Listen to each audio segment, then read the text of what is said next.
All right, this is a test of the sounds for the Zoom meeting. It is 6:02 p.m.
I'd like to call this meeting to order. Ms. Bell, will you take roll, please?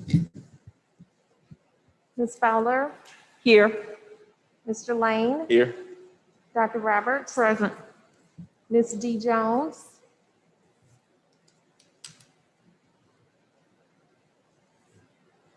Ms. Vowell, Here. Ms. S. Jones, Present. Ms. Rhodey Collins. Here. Miss Jones is here. Okay, we have a quorum.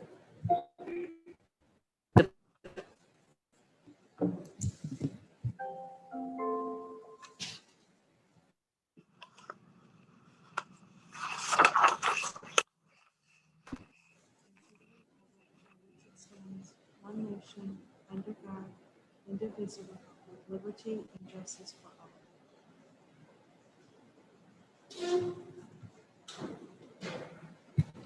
Good evening. Welcome to our Spirit of Excellence segment of the board meeting.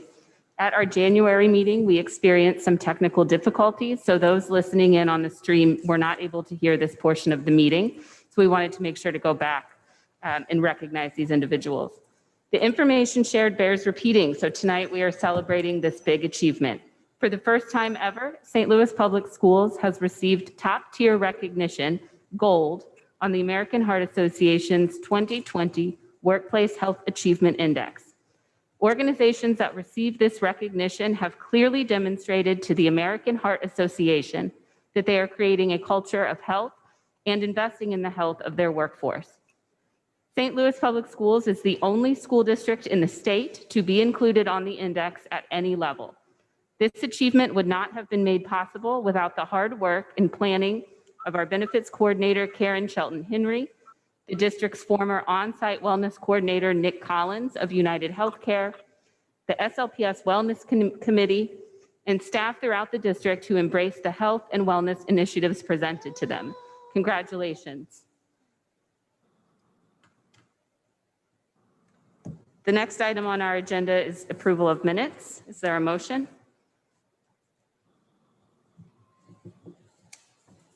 I make a motion to approve the minutes from December 8th, 2020. Second. Questions or discussion? Ms. Bell? Ms. Fowler, Yes. Mr. Lane, Yes. Dr. Roberts, Yes. Ms. D. Jones, Yes. Ms.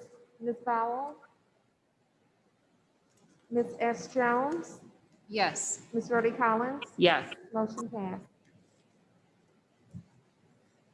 I make a motion to approve the minutes from December 14th, 2020. Second. Questions or discussion? Ms. Bell?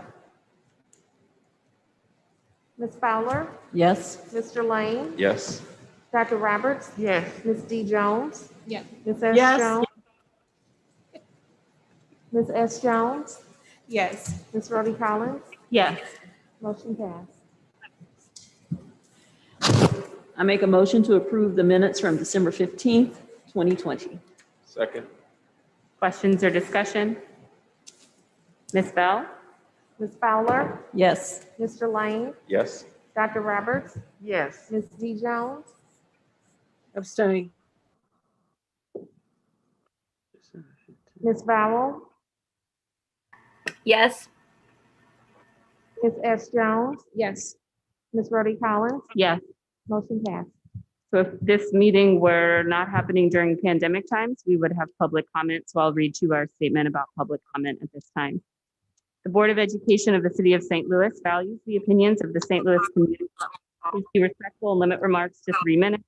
We encourage speakers to express their concerns and viewpoints in a constructive and healthy manner, and reserve the right to revoke the speaking privileges of speakers who fail to conform to reasonable requirements of decent public decorum.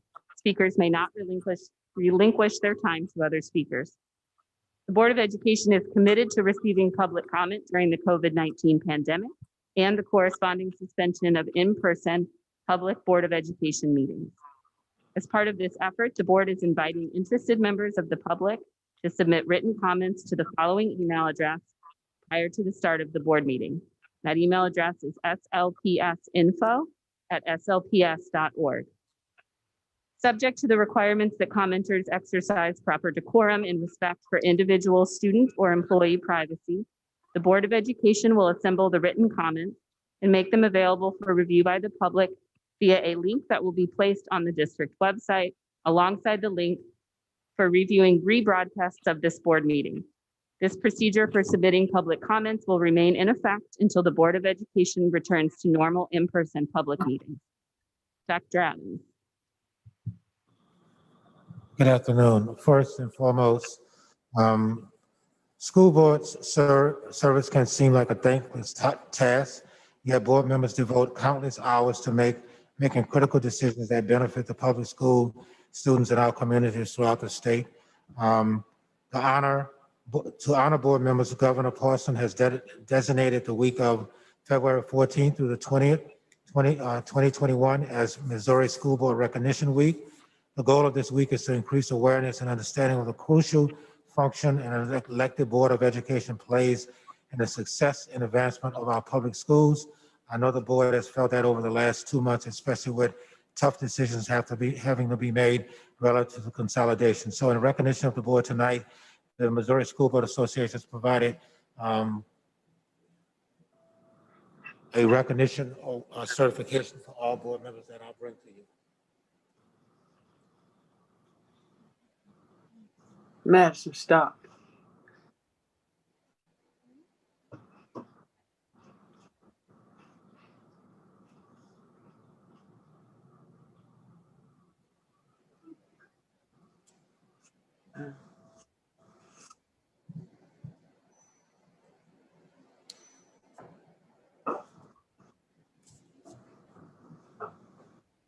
There is also one for Mrs. Viles and Mrs. Donna Jones. In addition to that, Mrs. Jones is also going to be receiving a certificate of achievement to certify that she has satisfactorily completed 1 hour of CBM refresher training. The board's role in preventing student sexual abuse that was done on 6/27/2020. Thank you, Mrs. Donna Jones. And lastly,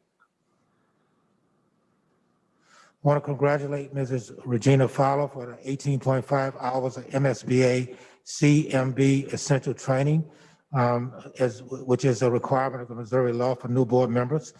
We commend you for your initiative in undertaking this professional development program. You will obviously have access to all online training for another month. If you wish to receive the content, at this point in time, you receive another another certificate as well as a pen. I'd like to thank you for the training that you've done to prepare yourself as a board member.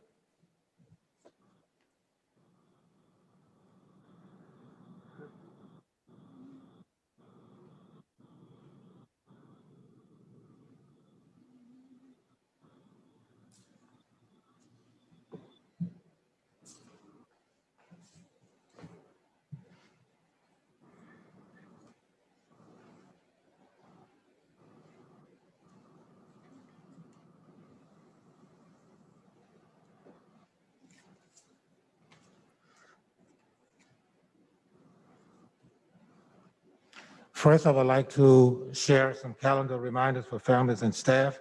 This Friday, February 12th, is a professional development day for district employees. There will be no instruction on that day.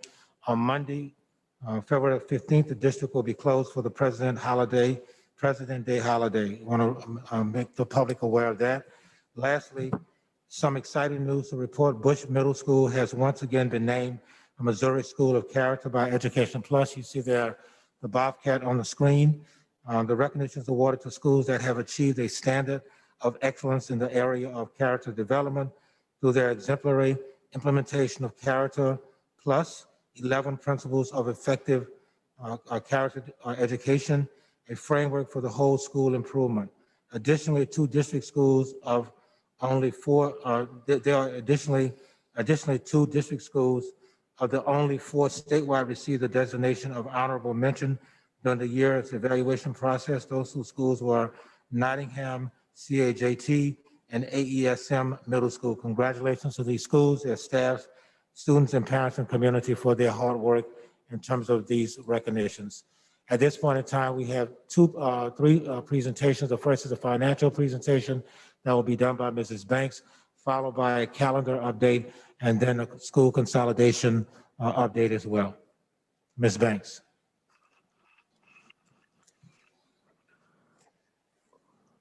Thank you.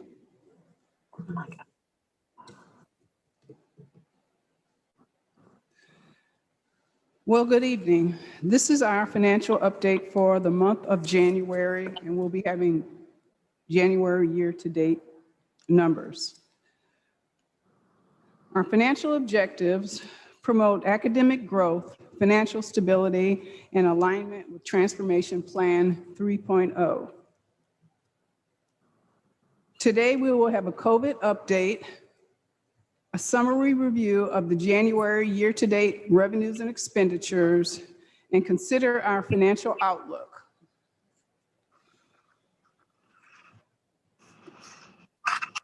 The additional $46 million of stimulus funds have been confirmed that will be available to spend through September 2023. They're very similar to the original $10.7 million allocation, with some additions noted for mental health services and supports, summer learning and supplemental after-school programs, and other programs that address learning loss. Again, there were no E-rate funds included in this second allocation. And we do plan to fully utilize the GEARS Transportation Grant.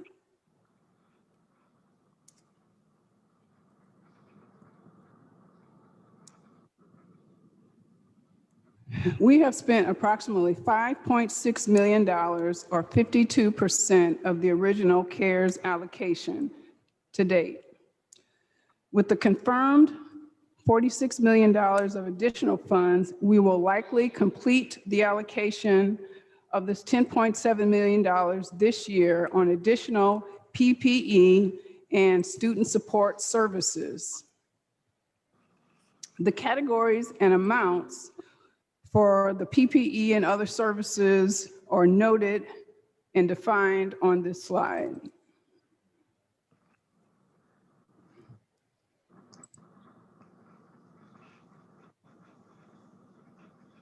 We've talked about the tax revenue for quite a while, and January is the biggest tax revenue month.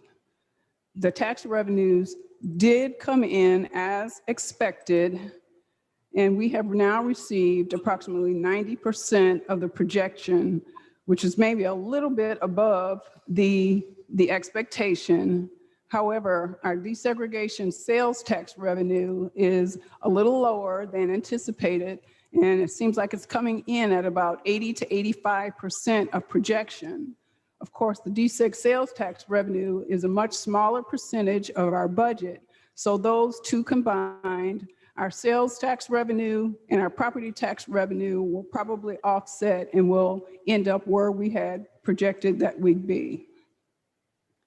Our major expenditures for the month, and we've just noted those items that we spent over $100,000 for the month, very similar to some of the other months, with some technology expenditures, some tuition for our contract schools, assessments, general supplies, software, and some large payments to our transportation and food service vendors.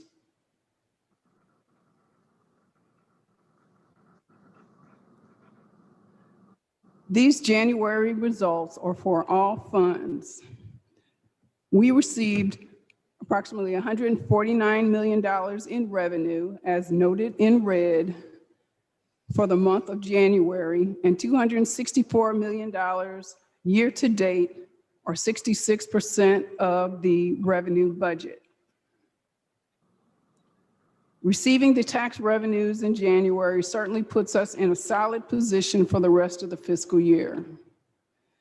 You'll note that the state category is negative, and this is due to an overpayment that the state made in our classroom trust revenues that had to be repaid or offset in another line item.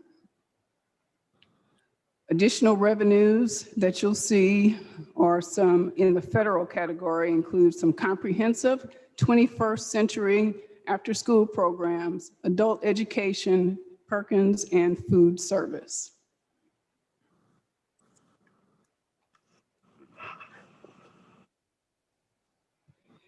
Here are the January expenditures. We spent approximately $32 million in January, $172 million year to date, or almost 43% of the expenditure budget. We received a federal interest credit from the United States Treasury from some of the bonds that really helps to reduce our debt service expense. And you'll note that negative in the long and short-term debt category. We receive these credits twice a year, and I believe we had 5 Prop S bond funds, and 2 of those bond series is where we received those federal interest credits. Those were our qualified school construction bonds and our qualified zone academy bonds. So of course, if and when we sell a building that we've used some Prop S for, we see implications of those federal interest credits going forward.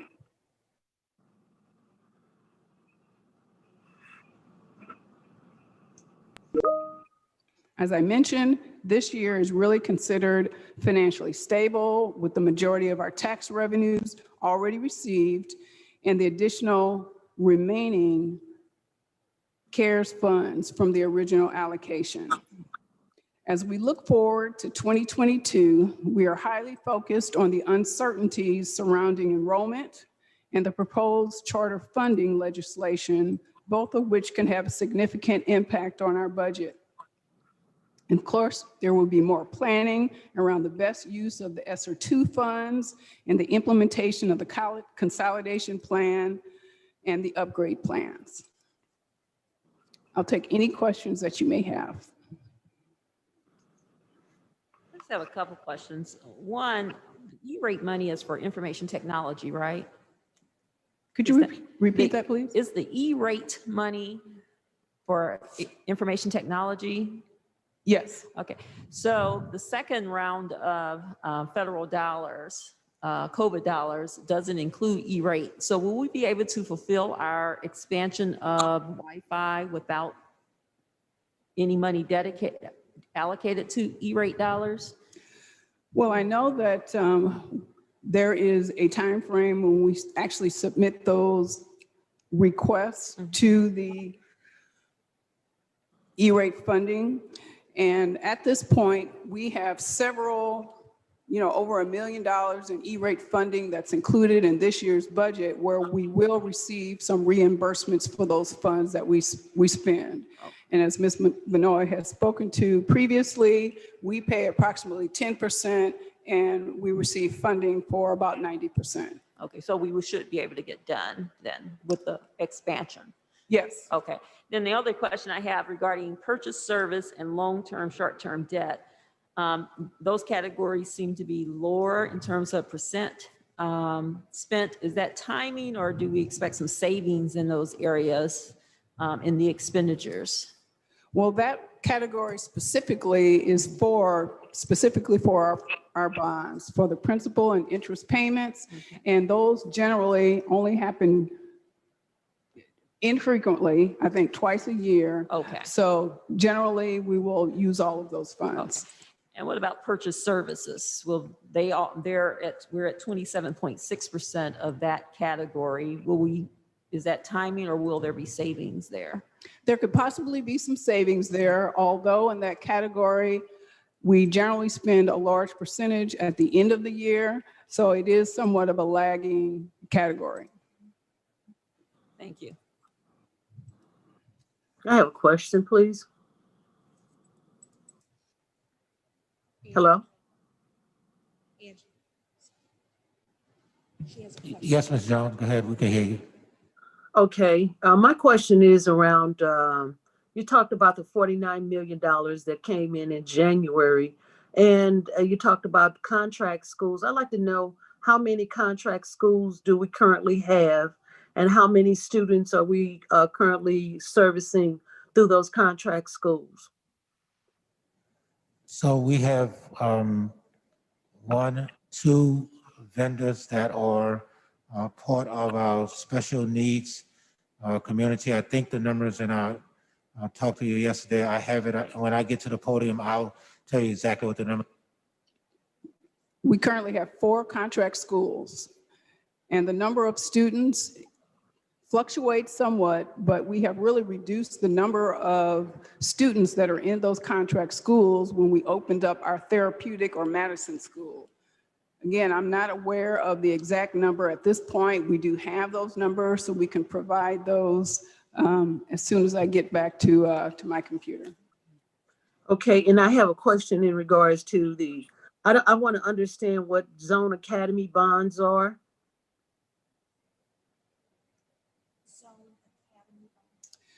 Yes, the Qualified Zone Academy bonds that I referenced were part of the Proposition S bonds that were issued back in 2010. It was 155 million.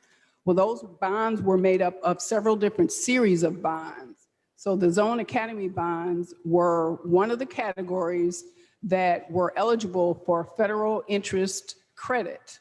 So those were just some of the bonds that we used to fund some of the campaign that we had back 2009, 10, 11, 12 period. And now we're just paying off those bonds, the principal and interest.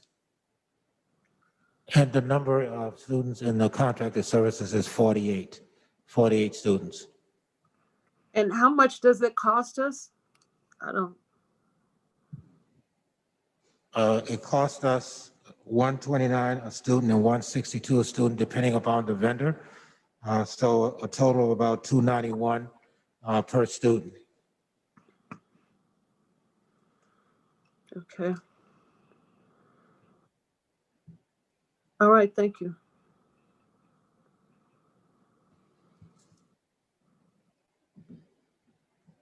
Thank you, Ms. Banks. Thank you.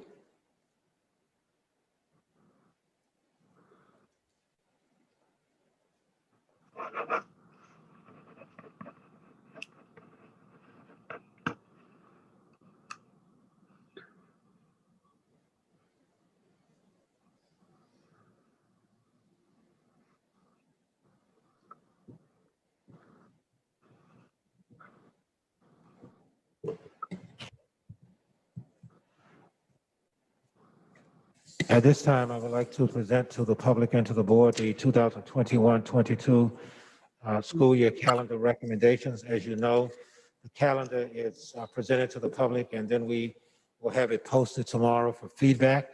We take 2 weeks for feedback, and then at that point in time, bring it back to the board in March. This is a very different year for the calendar because of what has occurred with the pandemic.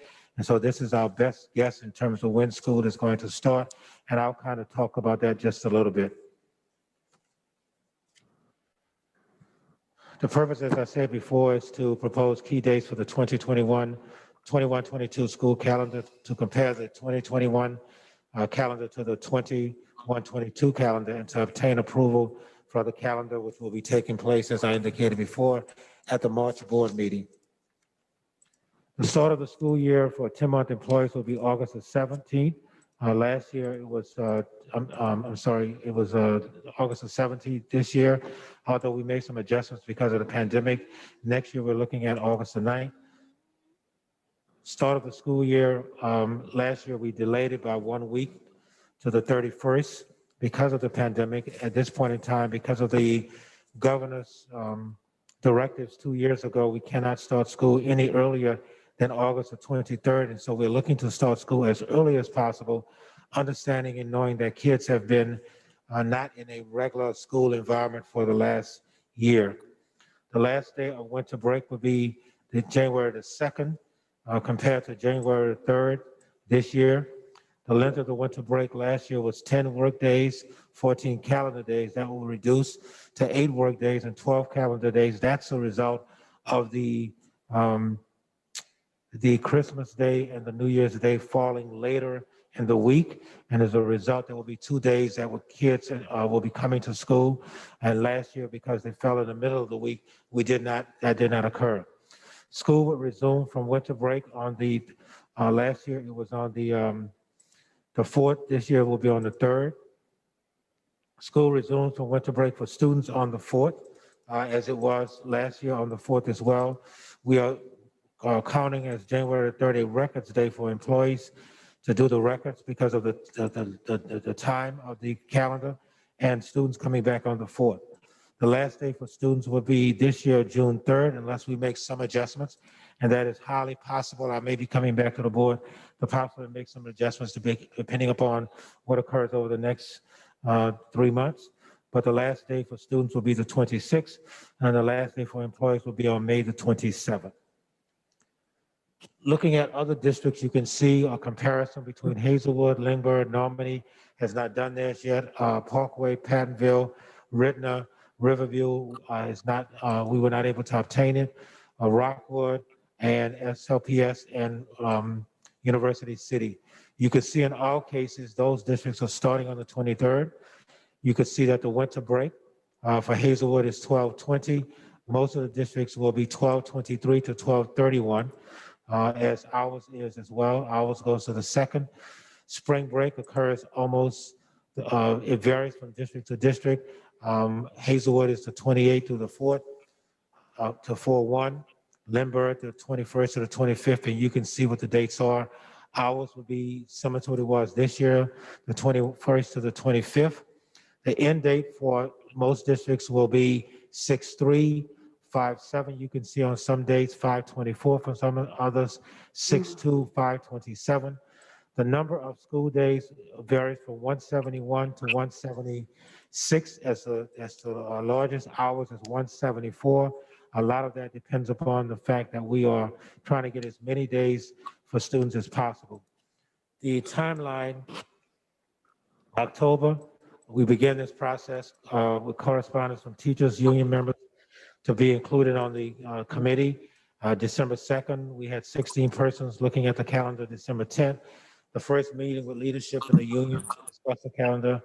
December 17th, the second meeting with the committee. January 29th, I reviewed the options with Dr. Knight. Final meeting with Local 420 on the 8th to review the draft calendar to be presented to the public, which is taking place tonight. This is the meeting to present it to the board. The last day to receive feedback will be to 26, which is really 2 weeks and 2 days. The public feedback will be reviewed and final recommendation presented for the board on the March 9th date. This year's calendar indicates 169 student days. The proposed 21-22 calendar recommends 174 student days. We tried to increase the number of student days in light of the fact that students, as I said before, have not been in school to the degree that we would want them in person, that is. Again, we're receiving feedback to the 26th. Internal dates will be included to determine how central office functions will be impacted by the calendar. And lastly, asking the board to approve it on the 9th. The board will receive, as they have in the past, all of the comments that come from the public, and I will be providing a summary to the board as well as publicly indicating what those recommendations might be. I want to go back one slide to look at the start date. Right now, the start date indicates 8/23, and we have 2 weeks of professional development where teachers will be coming back for professional development, 10 full days. If the governor makes any kind of tweaks in the calendar as he did last year, there is a possibility that we may come back to the board to shift some things as it relates to getting kids back in school as early as possible. Again, there may be some other strands of the virus that might impact the opening of school next year. So I think the 8/23 gives us a lot of flexibility in terms of what we might need to do based upon the 2 factors I just indicated. Governor's flexibility of starting maybe earlier, and input as it relates to what might happen with the vaccine, and also strands that might impact us over the next 3 to 6 months. I'll take any questions at this time that the board might have.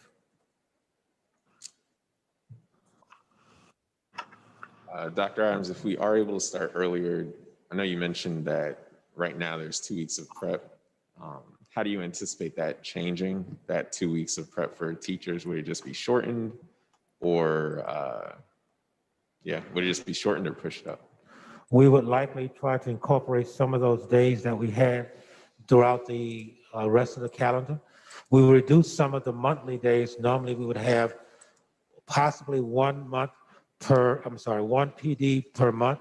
We reduced that to 2 PDs per month, so we had PD earlier in the year.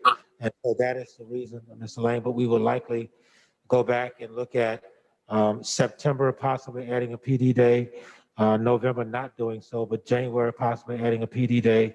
But we will look to try to sprinkle some PD days throughout the calendar as opposed to front loading it in the beginning of the year.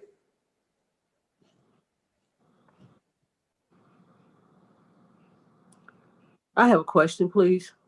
Yes, ma'am. The question is in regards to the vaccination. I understand that there is a lot of controversy, in particular around teachers being bumped up in that category of priority. And so what does that look like here in the city of St. Louis or the state of Missouri as far as teachers are concerned? Because I'm sure that would make a big difference in what our attendance numbers are going to be when school returns, as to whether or not our teachers are going to be able to get that vaccination if they want it. At this point in time, the teachers or educators are, I want to say 3C, but it's a third category. They have not bumped up teachers at this point in time. As you might be aware, Ms. Jones, and board and public, there's some real challenges about getting more vaccine available for everybody, not just teachers, but at this point in time, we have not been bumped up any earlier.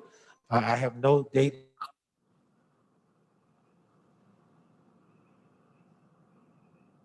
We are working with the health departments in the city to try to determine when that might be. I don't have any idea right now, Ms. Jones and board, when it might be, although we are having regular conversations. It is highly unlikely that teachers will be moved up before elderly and before essential workers at this point in time. And every indication I have is that that will not be occurring. But we are hopeful that in the next 30 days or so, depending upon the number of vaccines that might be available, that teachers would likely be starting to get vaccines. But we don't have any definite information right now, Ms. Jones. Okay, so the governor is the person that will determine whether or not the teachers are considered part of the essential workers? At this point in time, I think the CDC makes some recommendations to to states, and states are taking those recommendations to determine what categories go next. So I don't know if it's the governor or the CDC that's making those recommendations at this time. But my suspicion is it's the CDC that's driving what states are following to do. All right, thank you. You're welcome.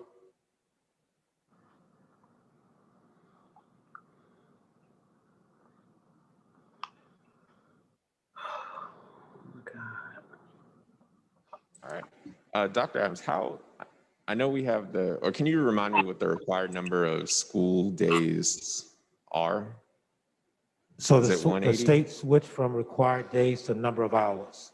Okay. And so there are no required days anymore because 2 years ago, the state's new guidelines takes the number of days time hours.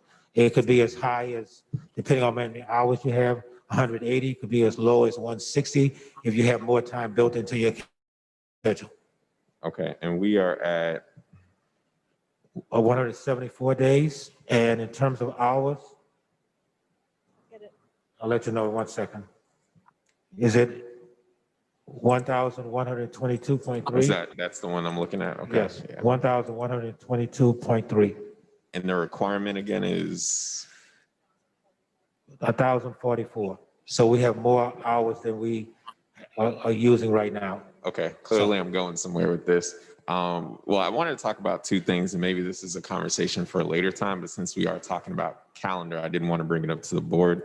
I know that there tends to be some some issue around voting days. So looking at the 2022 calendar, March 1st, and it would be a primary. April 4th would be a general election if we have them. And I guess we don't really, and then we have November. So I don't know if we have a district policy around voting, if that's something that, again, the board needs to take up. I'm not asking for action on it now, but I think it would be good to solidify something, just to make sure that we are being cognizant of that. The second thing that, again, no action needed now, but would be, I think, of good consideration is a mental health day for teachers. And that's why I asked about where we were with hours. I think it would be beneficial. I know May is Mental Health Awareness Month, but honestly, I feel like October is when it got crazy. But having a day dedicated to teachers, that's not a PD day, that still is a paid day that they can take for themselves. And having that just universal. But I know that's something that we probably have to talk to the union about and consider. But since we are talking calendar, I think I would like to look for a recommendation sometime in the future or sometime soon about what that could look like in the future in those two areas. So a policy around voting and voting leave, and then also around giving our staff a mental health day. Yes, sir. I'll just kind of indicate what the policy is right now. Allow employees to come in late on voting days. We allow some time in the morning for that to occur on dates that are voting. There is a requirement of a policy for 210 work days. So I just want the board to be aware that 210 work days are required for as a part of our contract with Local 420. So that would be something that we would take into consideration as well. But I'm assuming, Mr. Lang, are you talking about this year's calendar? Or you want us to look at future calendars? If we can do both, I don't right. see why it would be a problem. Okay.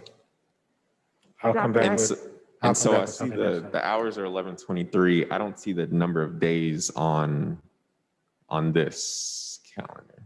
You are Unless that's the correct. ones. It's a policy. Local 420 is 210 days that they need to work per their agreement.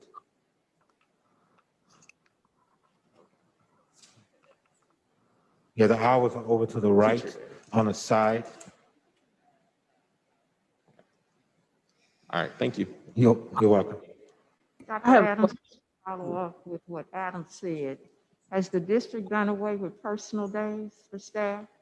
At this point in time, employees get 8 sick days and 2 personal days that they could take unfettered without any kind of pushback. That's for a 10-month employee? That's for a 10-month employee. 12-month employees obviously get vacation.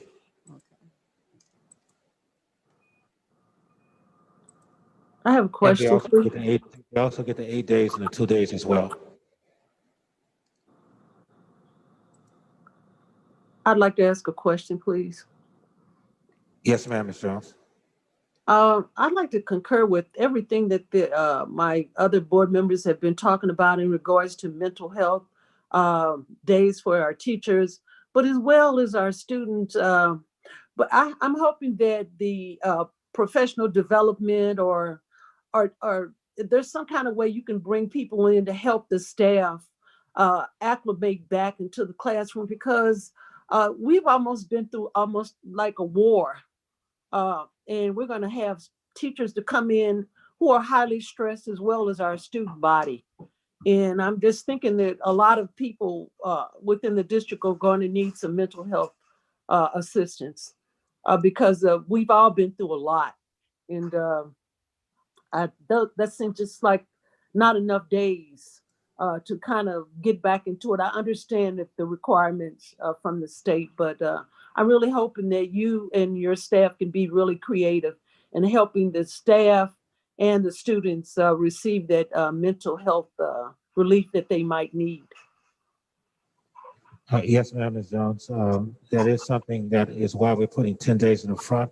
And that is why I also indicated I may be coming back to the board at some point in time for a possible adjustment in the calendar for this year. I also want to remind the board that we did extend the Thanksgiving week by 2 days for employees for that reason, because we knew that they needed to have some additional time off. So we will be sensitive to that, and if there are recommendations, we will obviously evaluate them.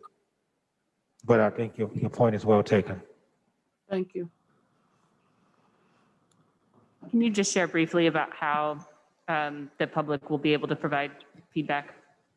Immediately after this meeting, the calendar presentation and the calendar itself will be posted on the website. And the public will do as they have done in the past, be able to email as well as to send comments in as they have in the past. So it will be the normal process that we've done before.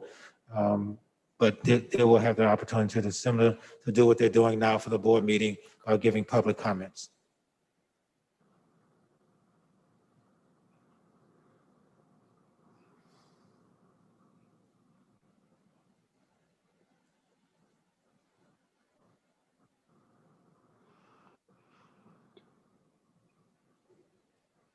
There are no other questions at this time. I'll move on to the consolidation update.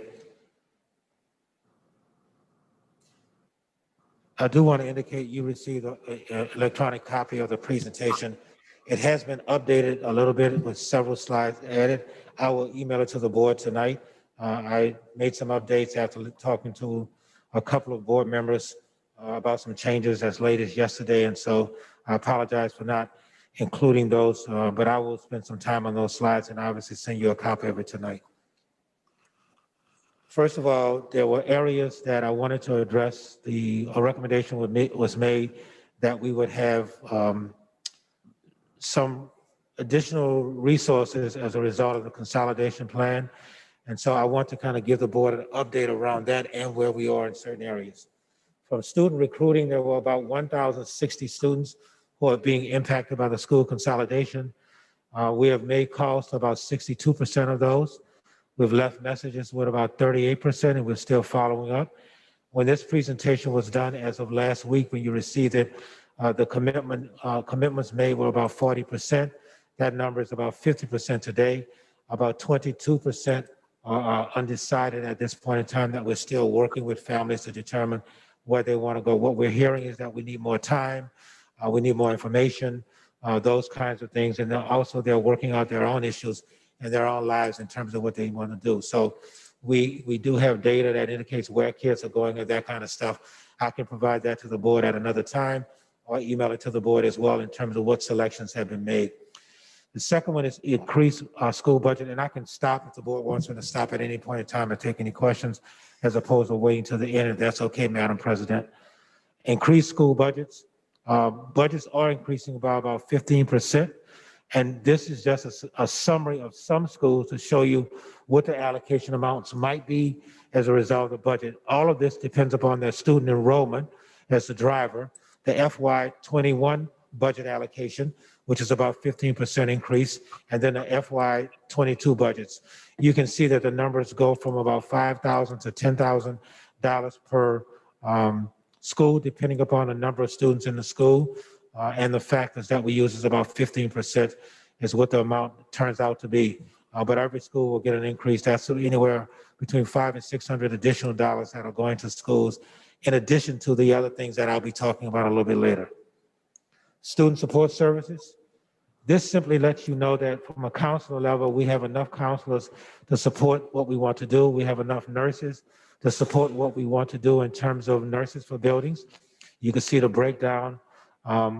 50 SLPS nurses, 12 agency nurses, 3 BJC nurses. In terms of counselors, we have 2 more counselors than we need. So that would happen as a result of retirements and those kinds of things. So we don't anticipate laying off anybody. We think there will be retirements that will take care of that. Social workers, we didn't indicate we were supporting having any more social workers. What we indicated is that we will realign how social work services were going to be provided to tier 2 and tier 3 students.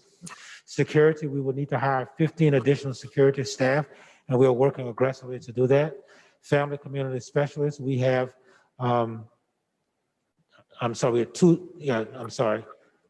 plus 2 different, so we have 2 more than we need at this point in time. And so we would have to look at reassigning those persons again through retirements is what we would look at. And custodians, we would need to hire 54 additional custodians, which we are working to do on a regular basis. And so that lays out the support side and where we are now and what we are aggressively looking to try to do. Dr. Adams, under security and custodians, those should be plus 15 and plus 54, right? Not minus. That is correct. I Okay. apologize.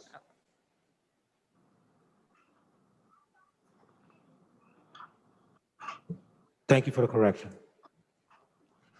On support services. Dr. Adams? Yes, sir. Sorry, the slide before, the bump up Yes, sir. for sticks, could you just talk about why that is?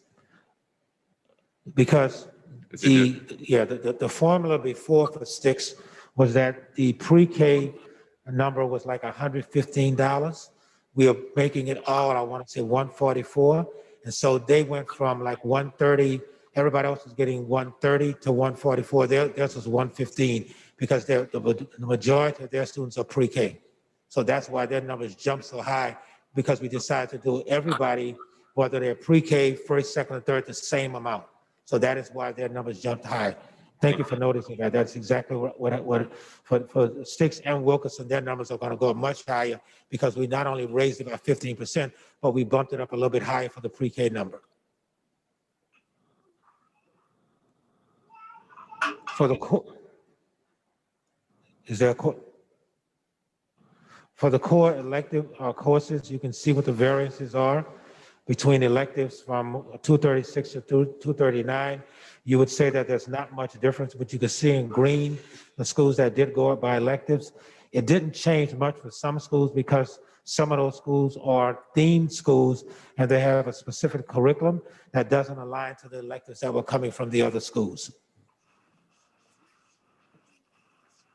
For advanced placements, you can see that the schools received approximately 11 additional courses for advanced placements. Central, AP Science and Spanish courses from Spanish and Science teachers at Cleveland. Vashon, AP Literature, Language, and Honors added with the new ELA teacher from Northwest would happen. Honors Math courses added from Northwest. McKinley, U.S. History, and I can go on, but we've gotten down a little bit more finite to what actually will be going to each school, and I have that data. If you want to find out exactly what courses are going to be added to those schools, we have that information. For this purposes, I'm just showing you numbers overall, but I can go deeper and tell you exactly what courses are going to be.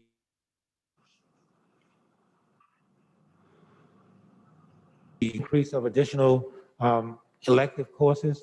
We're still looking at what might happen with Beaumont as a possibility, and that might also increase some courses at other schools, depending upon our ability to see how we leverage Beaumont resources if we make a decision to transfer the programs out of Beaumont to some of the other high schools.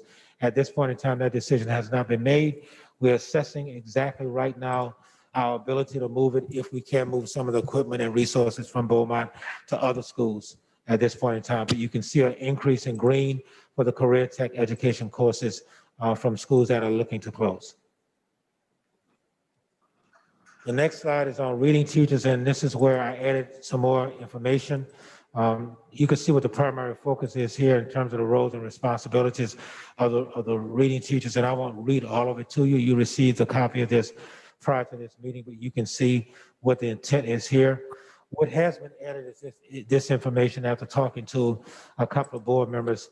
Part of what we are looking to do, based on comments from the last board meeting on reading and also talking to board members, is to do some training with all of our staff around literacy. And the modules you can see that we're looking to put in place for all of our K-8 teachers, because every teacher should be a reading teacher, a focus around reading. So part of what we're incorporating here, which you don't have, these are the slides that were added, is some literacy, professional development, intense literacy professional development, especially early in the year for tier 1 and tier students, so that all teachers can be part of this. We're also looking at, on the next slide, what kind of literacy support will take place during the day. For tier 1 students, all students receiving high quality tier 1 instruction. And then throughout the day, pulling out students for creating some intervention time for those students who have the greatest need, and also some intervention time for students in tier 2 and tier 3 throughout the day. So there'll be some push in and pull in, not just by the reading teacher, but by other professional staff as well as it relates to the reading. Heard the comments about much more direct one-on-one support. And so that's what we're trying to address here. And in addition to that, looking at before and after school support for kids as well. Tier 3 students coming before and after school with additional dollars to pay for teachers to remain and support students one-on-one. So not only are students getting the support from the reading teacher that we are looking to provide, but we're also looking to provide professional development as well as in-school enrichment and support, as well as before and after school. And there will likely be a cost impact for the before and after school, but we think it's a worthy cost based upon the resources that we have to try to address that, with teachers spending time one-on-one in small numbers one-on-one to support students. Lastly, we're also looking at every student that is reading below grade level to develop an individual reading plan, such that we know exactly what the deficiencies are with students, and we are providing support to those students. And this is a plan that will follow the student in all of his or her classes. So it's a much more intense look at what we do around reading and how we are trying to address it, not just with one staff person, but a holistic approach to this big challenge that we have around reading. So we're calling those IRP plans, and every elementary school will be looking to put one in place to support students. That will be documented, that will be shared with parents so that parents will also know what the challenges or deficiencies are. We're finding that parents are leaning into it a lot more as kids are at home to understand what the challenges are as well. And last but not least, how do we make this a community issue, not just a St. Louis Public School issue? So this notion of quarterly SLPS literacy series updates, such that we're making the public aware of where we are and asking them to lean in from a community perspective of how reading could become a priority in the entire community, especially as it relates to St. Louis Public School students. So I heard some of the comments at the last meetings, talked to a couple of board members. We went back to the thinking room, if you will, to kind of look at how we can make this much more holistic as opposed to just isolated around reading teachers. The senior work experience, lastly, but one of the things that we're looking to do is to provide internships for our seniors in the second half of the school year.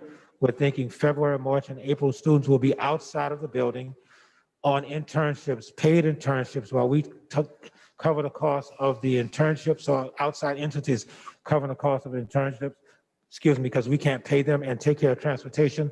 Miller does a good job of that right now. CSMB does a good job of that right now.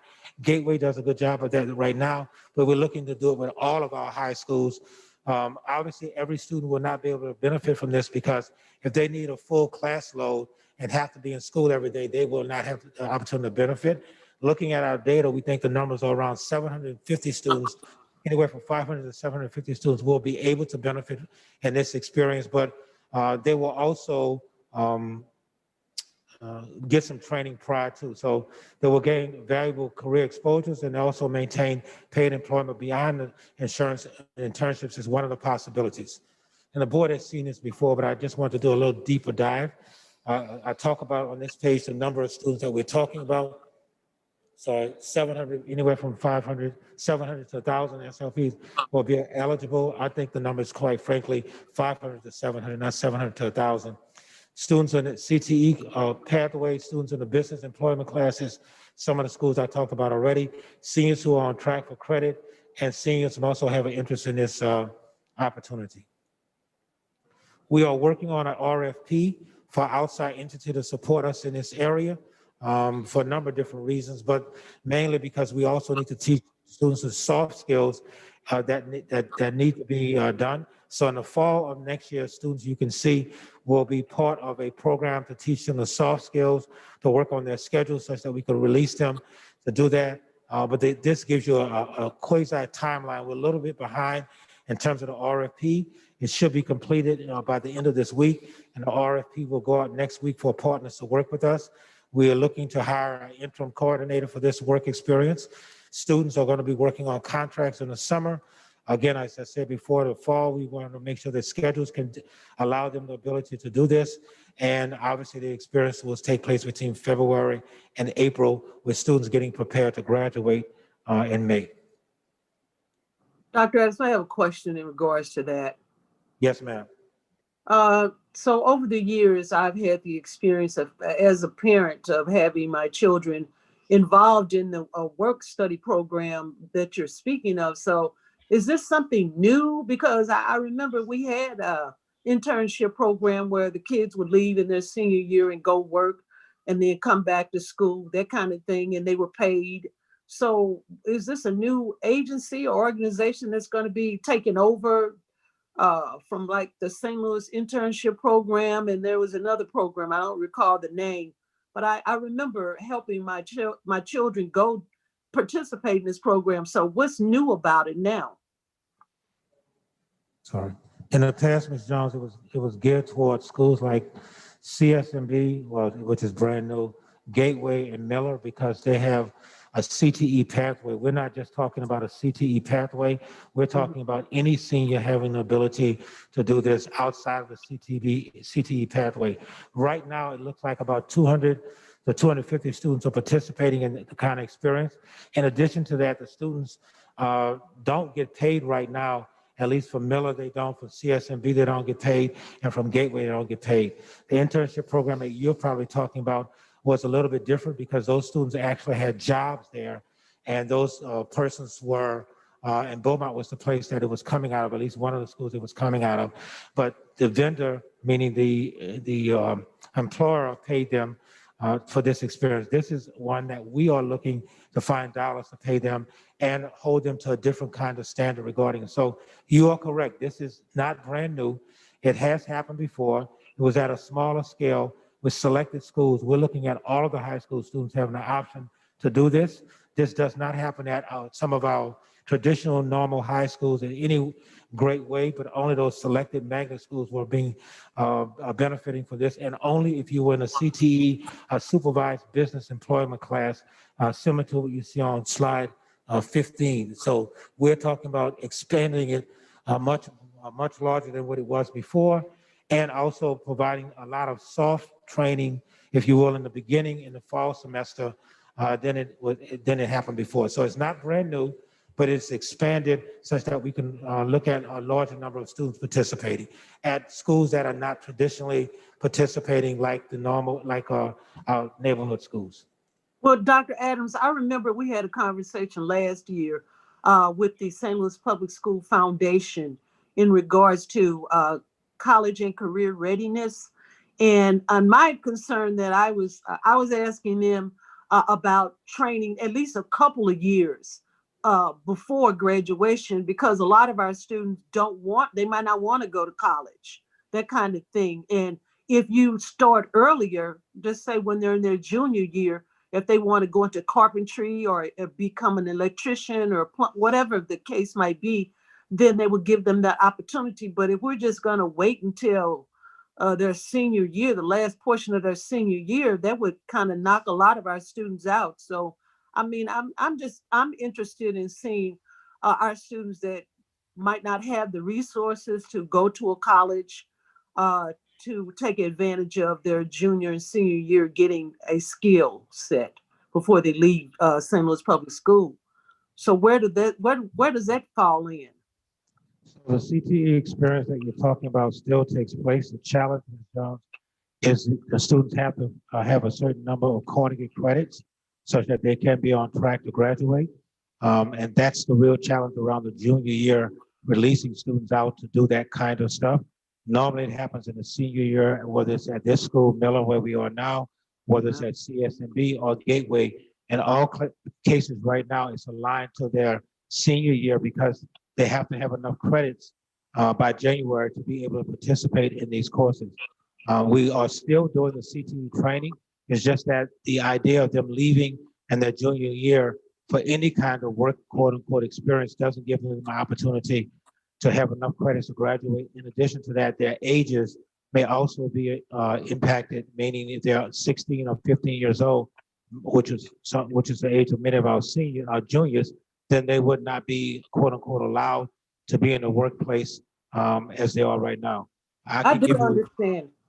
Yeah, I understand that. I really do. But so one more time, when will we have a technical school for North St. Louis and one for South St. Louis then?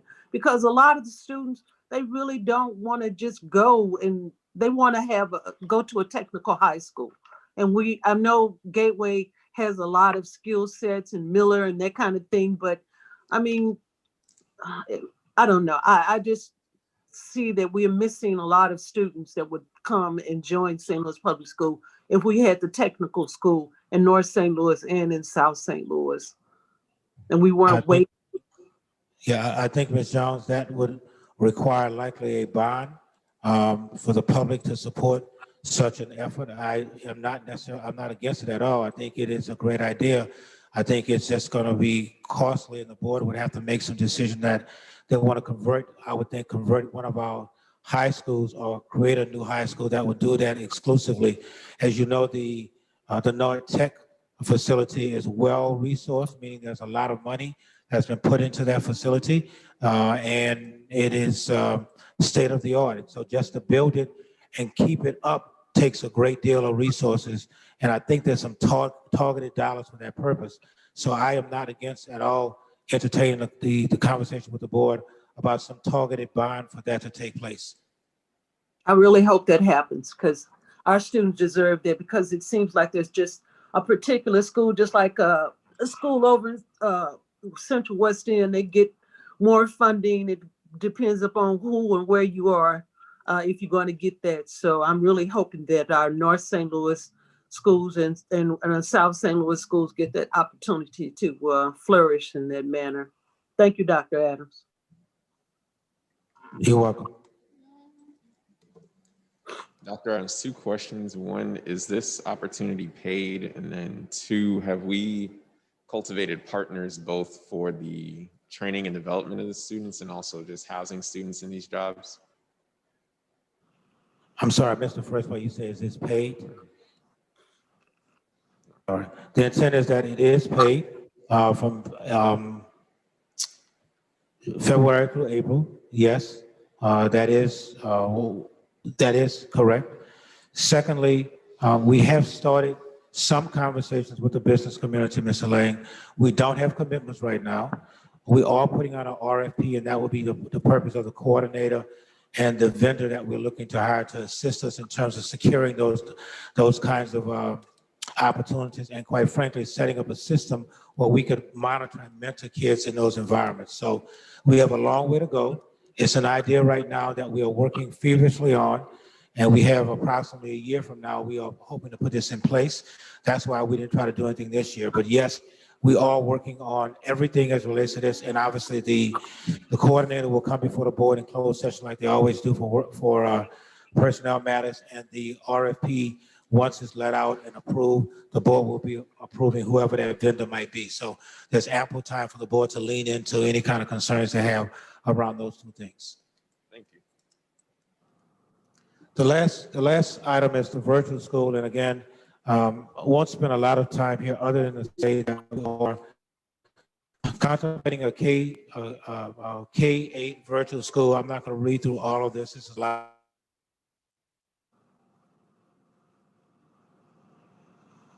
That will be the turnkey for virtual instruction. Right now, as you know, we're doing it among 68 schools because we had to do that.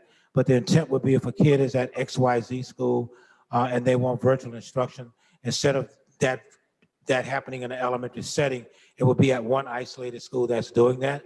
The intent is that one of the buildings that we're looking to close will stay open for the purpose of doing that. We talked about real estate a little bit tonight in closed session. And we would likely look to one of the buildings that we discussed tonight for that purpose. Is kind of what we're thinking about right now. But it would be a K-8 virtual environment with a full-time teachers for every single grade. There is a possibility of more families, one virtual, that we might have to have 2. That's why the size of the building is going to be important. Kids will not necessarily come to the school. They will do everything virtual, but have a teacher in front of them as they walk through the virtual curriculum.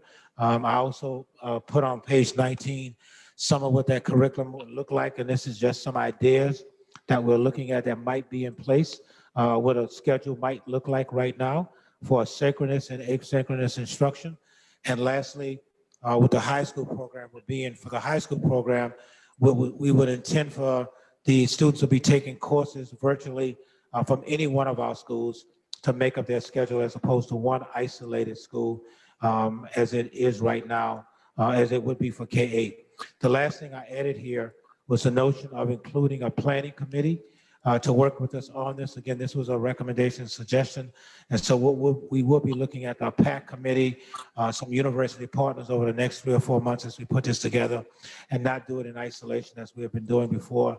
Some university partners might be Maryville, WashU, Project Lead the Way, Girls Inc., a little bits, or We School, Cygnus, and other partners who have indicated that they might want to be interested. PBS right now, that has worked with us in the past when we went into the pandemic mode and we were providing some television videos for families to do at home. So the long story short is you've seen this before. My intent is not to overwhelm you, but this is going to be posted to the website. So it's really for the public to look at to see what we're doing. But what's added here is a component of engaging the community in a greater way around the planning of it before it's actually turnkeyed into a real program. That includes the presentation for tonight relative to consolidation, and I'll take any questions that the board might have at this time. Dr. Adams, I kind of saved my questions. One, because I couldn't push the button to speak, but I have some questions on a variety of subjects, and I'm trying to go through them quickly. On the virtual program, I'm not sure if I understood it well, and maybe later it'll be more clear, but are we talking about hiring new teachers to run this or use the current teachers? Current staff. Okay, you're going to use current staff. Yeah, yes, ma'am. So right now what we're thinking is that we will interview teachers who are normally doing a great job in virtual, and instead of that teacher being at Miller, and I'll just use Miller as an example, as an English teacher, that teacher will be transferred to that school that's only doing 100% virtual, and a new teacher face-to-face will be doing face-to-face instruction in Miller. Okay, that's what I Yes, wasn't clear. ma'am. Those students, those teachers will be separated to Yes, do ma'am. their, okay, Yes, that's what I ma'am. was In trying to one find out. building, strictly doing virtual. So the Yes. whole building will be virtual. No kids will come in, Okay, but teachers will be there. Their rooms will be set up with all of Mm-hmm. the accoutrements of the technology that they would need, and they would literally do all of their teaching from the screen like we're doing now with kids who are at home with iPads and computers. now how will you handle PE in the virtual program? Right now, it's happening virtually. Kids are Oh, actually doing PE. They're standing up and running around. As a matter of fact, my daughter is a PE teacher in California, and that she has 150 virtual kids that she's making do PE at home with their screen on so they can do it. Also, for students, for the program, for the work program for the seniors, Yes, ma'am. I had a question because I know this was something that did exist when I was in high school, is that if you found your own job, you could still get credit, high school credit for that, and it was a paid job. And I remember I sponsored 3 students from Clyde C. Miller as an employer. And one of the students, you know, our place wasn't quite what he wanted, so he found his own job. And because I still keep up with that student, who's an adult now, he graduated many years ago, he's actually in that field. Is there going to be an opportunity for students to find their own jobs that fit their career goals? The get credit? intent is that we try to match them with what they want to do, and if they are able to come to the table with their own job, the answer is yes, yes. And quite frankly, Ms. Fowler, it is our hope and belief that some of our partners will actually look to pay students as if this is their employee. And then I want to really applaud you guys for the adjustments you made to the reading program. I mean, that was something that was really important to me, and I've been talking about it since the last meeting with my husband. But what you guys have done to me is exemplary, and I really appreciate you guys going back and adding more to it because I think it's going to really help students a lot. And then a few more questions on the budget dollars that you presented. Are those school budgets to be managed by the principal? Yes, or- ma'am. Okay. Yes, ma'am, strictly 100% their budgets. Okay. And then the nursing, you have a reduction of a nurse. Will that reduction be a reduction in agency or a BJC nurses or someone hired by the St. Louis Public School? We have nurses on a regular basis retiring, so Okay. I would suspect it might be a combination. To be honest with you, we may not lay anybody off. There may be an extra nurse when other nurses go out sick and those kinds of things. Then the last question I have is regarding AP courses. At some point, I'd like to know how our students perform in AP classes. And the reason I want to look at that is because if we're offering AP classes, but they're not passing the test that actually transfers to colleges, my question is that the right place to put funding? Because obviously you could take the class, but if you don't pass the class, it doesn't, move, you don't get it transferred to your college, the college you attend. What I like to do, I think that's a really excellent question. One of the challenges that, and I'll come back with a full report regarding this, is even if they pass the course and get a 4 on the AP exam, don't take the course. And so we have some real challenges in this space. But I can give you a report in terms of where kids are. At the end of the day, Ms. Fowler, it's about increasing the rigor for kids. So the test is important and then passing is great, but it's really about teaching kids how to really take rigorous work and do well in rigorous work. Yes, the byproduct, as you said, is obviously getting credit when they go to college, so they won't have to take that course over again. But I think the real byproduct is kids work really, really hard, and they really work with rigorous work. They could transfer what they learned there in courses. But I'll give you a report in terms of how our kids have done on AP and what universities don't. Some universities don't even take the courses even after they make a 4 or 5 on it. And I could use Metro as a prime example of some universities that have not taken the AP courses. Okay, I mean, it's very helpful. I know both my children, got out of a whole semester of class because of AP courses. And so if they can find those schools who do take them, it's a real help to parents, especially if you're paying for college. Yes. So, and then the last thing I wanted to say was in terms of the technical school, I agree with Donna. And just for history's sake, the school that is Gateway used to be O'Fallon Tech and was our technical school for the city of St. Louis. And I had a couple of siblings who actually went there and still use some of those skills today. So I think it's something worth exploring. Yes, ma'am. Thank you. Could you talk a little about how central office staff are working with and supporting the school staff to, I guess, best leverage those budgets, or how to incorporate these changes for next year? We haven't had a conversation with principals yet. We are really, really early in terms of the staffing piece. It is our intent to have some conversations with principals through the network superintendents to provide some guidance on how those dollars can be leveraged. So that is yet to be done yet. It is our intent to do that. Quite frankly, schools are really have done an adequate job of spending their own budget. Where the conflict occurs sometimes is when they're trying to get district dollars to do something, but they manage their dollars quite well and spend them for the most part. This is probably an outlier year. We try to assure that they spend 50% of their dollars by January, such that they're not leaving dollars out there to spend. Again, this is a different kind of year because kids have just gone back to school on January the 11th. But I don't anticipate, quite frankly, any issues with schools. As a matter of fact, we may even come back with a little bit more increases to the school's budget, depending on how our budget looks. Well, I'm sure they can find a lot of things to spend it on. I was thinking more about how is that coordination happening between central office and the school I mean, these are significant changes, and just how is that workflow happening? We have not, frankly, had, we have a principal meeting on a monthly basis, and they all have been by Zoom, obviously, as you could imagine. And so we have not had a deep dive conversation with them.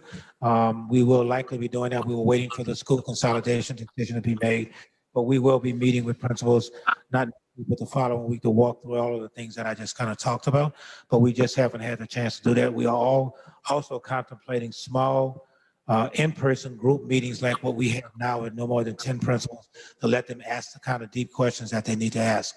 I have a listening session with elementary principals every Friday at 10 o'clock to listen to what their concerns are, elementary only, because they were the only ones face-to-face for the most part, to listen to all of their concerns. And it's been very productive to listen and respond to what they think they need to have, and for me to try to make sure that support takes place. So there's some avenues open, but we are going to increase those avenues not until the last week in February.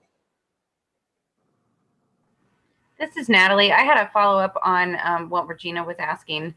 about AP classes and other electives in general. How are we gauging the interest right now? And are we going to make budget and program adjustments to these new curriculum as they come out? If we find, that 0 students want to take a French class, would we maybe shift resources into something else? Or do we have kind of a plan for how we're going to make sure we're actually spending resources on things that students want and need?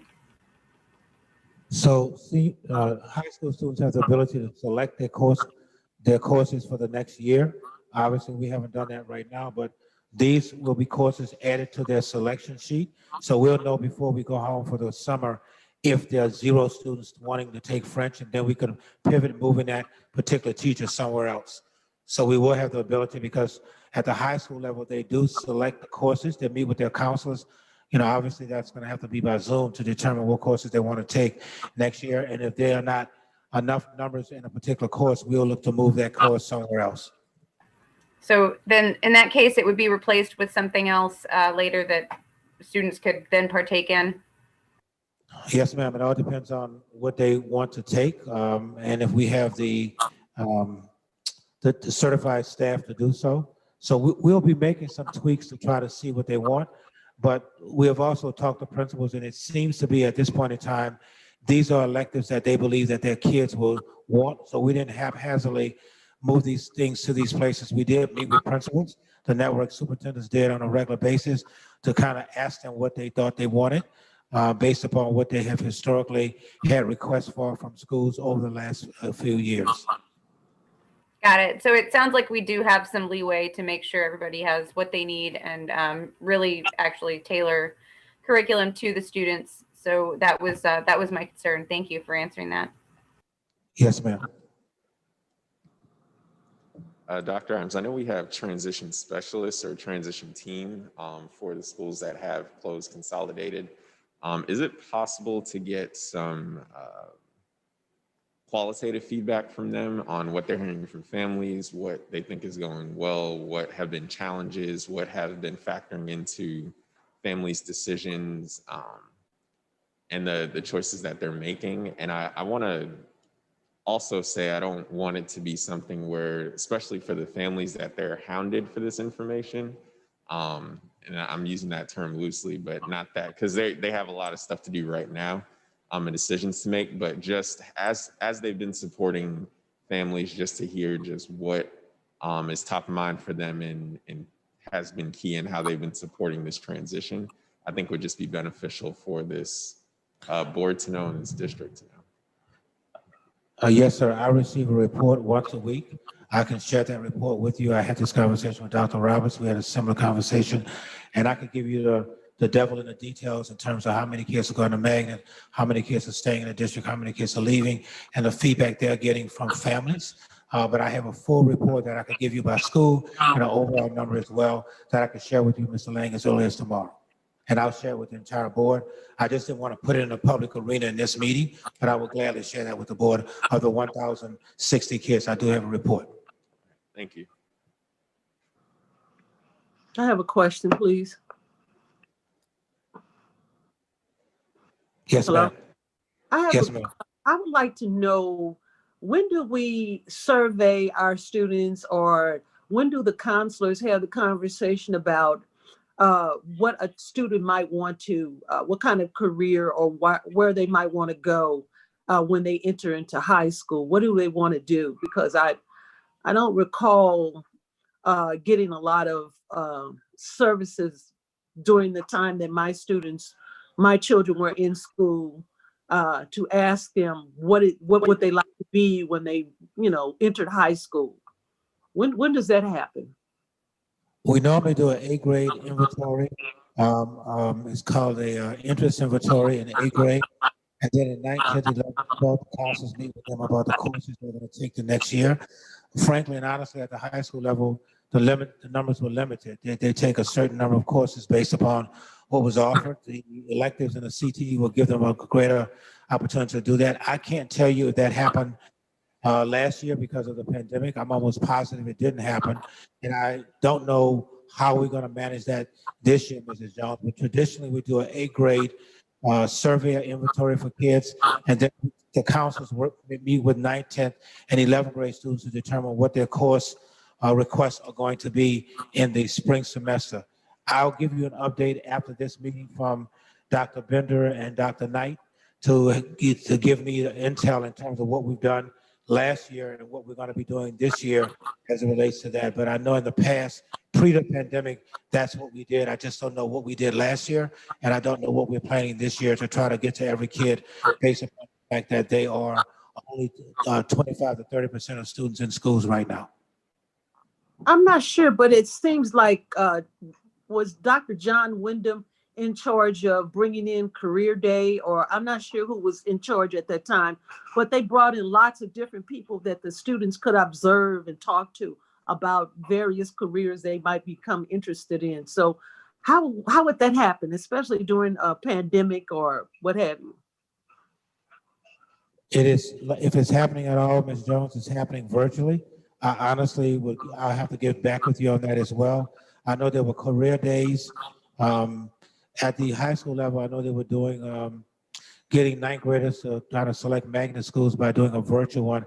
I just don't have enough information right now to tell you about what we're doing around career kind of activities right now in the virtual environment. Dr. Bender is my point of contact, and I'm positive that she's listening to this, and I'll get a report tomorrow to share with you because I just honestly don't know. Thank you. You're welcome.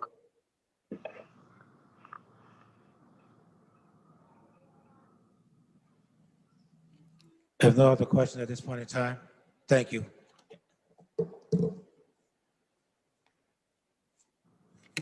So the next item on our agenda is the consent agenda. There are, I believe, 6. Are there any that you would like to take separately? Madam President, there is one item I would like you to take separately, if you don't mind. Sure. 0209-2103. It was increased from 281, I think it was, to 500,000 for moving. At the time that this was put in, we had not closed any schools. And so after, obviously, understanding that we are closing 6 schools or 7 schools, we wanted to increase that budget for moving because we believe it's going to take a lot more to do the moving. So you could take that one separate since it's a cost increase. Great. Are there any others to take separately? So I will move that we accept items 0209-2101 through 0209-2102. Is there a second? Second. Questions or discussion on those items? Ms. Bell? Ms. Fowler, Yes. Mr. Lane, Yes. Dr. Roberts. Yes. Ms. D. Jones, Abstain. Ms. Bowell, Yes. Ms. S. Jones, Yes. Ms. Brody Collins. Yes. Motion passed. I move that we accept item 0209-2103. Is there a second? Second. Questions or discussion? I just have a question about the budget increase. We have those in our operating budget to handle that increase. Yes, ma'am, we do. Ms. Bell? Ms. Fowler, Yes. Mr. Lane, Yes. Dr. Roberts. Yes. Ms. D. Jones, Yes. Ms. Bowell, Yes. Ms. S. Jones, Yes. Ms. Brody Collins. Yes. Motion passed. I move that we accept 0209-2104 through 0209-2106. Is there a second? Second. Questions or discussion? Ms. Bell? Ms. Fowler, Yes. Mr. Lane, Yes. Dr. Roberts. Yes. Ms. D. Jones, Yes. Ms. Bowell, Yes. Ms. S. Jones, Yes. Ms. Brody Collins. Yes. Motion passed. The next item on our agenda is the moratorium on new schools. So I made the edits that Susan suggested last week or 2 weeks ago, and I sent that out to you ahead of time, but I will read it as I know we have other people who don't have it in front of them. Whereas the population of school-age children ages 5 to 19 decreased by 18.6% between 2007 and 2018. Whereas the public school system in the city of St. Louis includes both traditional district schools and charter schools. Whereas in 2007 through 8, there were 103 public schools serving 60,642 children, and in 2019 to 20, there were 110 public schools serving 49,939 children.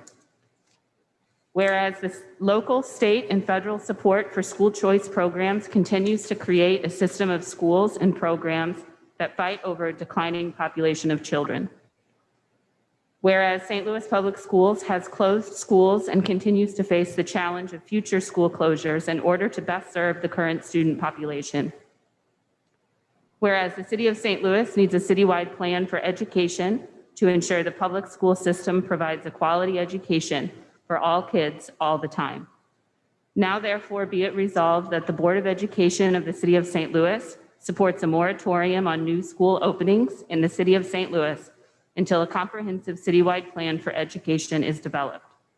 Be it further resolved that a copy of this resolution be delivered to the members of the Board of Aldermen of the city of St. Louis and other local and state elected officials to encourage discussion of and action toward the urgent need for the development of a citywide plan for education, and to encourage the adoption of a resolution in support of a moratorium on new school openings until such a plan is developed.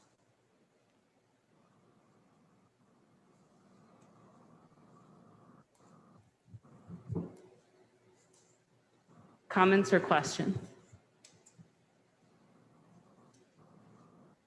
Is there a motion to approve this resolution? I make a motion to approve the resolution as read. Is there a second? Second. Any questions or discussion at this time? Ms. Bell? Ms. Fowler, Yes. Mr. Lane, Yes. Ms. D. Jones, Yes. Dr. Roberts, Yes. Ms. Vowell, Yes. Ms. S. Jones, Yes. Ms. Rhodey Collins. Yes. Motion passed. Thank you. Ms. Fowler, you have I'm sorry, we don't have it printed, but the updated mission and vision for approval. Yes. Two changes were asked at the last meeting, asked to be made at the last meeting. One was to use the official name for the Board of Education, and the other was to take out the word govern in a place where it was redundant. So the final draft of the mission statement reads as follows. The Board of Education of the City of St. Louis will govern to ensure students are fully prepared to be competent and valuable contributors to a global society by ensuring students are provided with innovative and high-quality public education. And then the final draft of the vision statement is the Board of Education of the City of St. Louis will govern boldly to ensure students in the district meet and exceed local, state, and federal standard achievement levels. We will advocate for collaboration with community organizations, organizations, political leaders, and businesses in our region to provide students with innovative and high-quality educational experiences.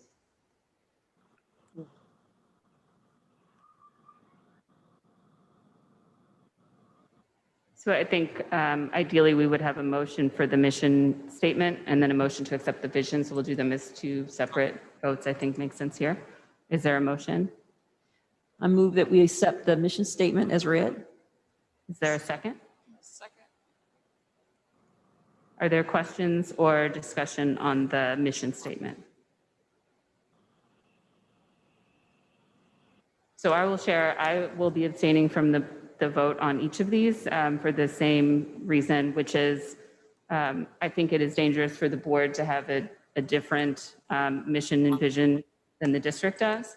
I recognize that I may be the only one that feels that way, but I do think the distinction between the board and the district is just dangerous territory to be in. And this would put us in as the only district that has a separate mission and vision in the state. And so those are my concerns, and I will be abstaining. Other questions or discussion?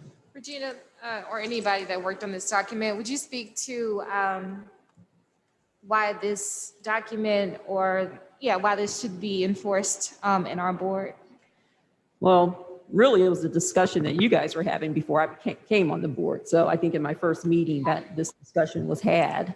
And it was because there seemed to be confusion on what our goals were as a governing body, what we would focus on. And so we agreed that we would bring about, have a committee to help focus our governing actions based on a common vision and mission for ourselves. It doesn't mean that the district can't adopt our vision and mission, but because the vision and mission starts with us anyway, because we are the board. So, you know, the idea is that whatever mission and vision we set, we would see those common themes in the district itself. As a matter of fact, I think we had a presentation from Dr. Adams that included these very words. So us starting the process is not so odd. And when I took the training, actually, it seemed like everybody in my training session seemed to have some kind of common value statement about who they were and what they were going to do, whatever they called it. But they thought it was important for them to gel together first before trying to lead a district. So this is what this does. It gels us together as we go forth to lead the district. Thanks, Regina. And to follow up on that, I've made it a point to review school boards around the city and across the state. Kansas City is the urban district, and they too have a vision and mission statement. We are not colliding with the leadership of the district. We're simply saying that we are here advocating for kids in the simplest way possible, and it aligns with what the district is doing.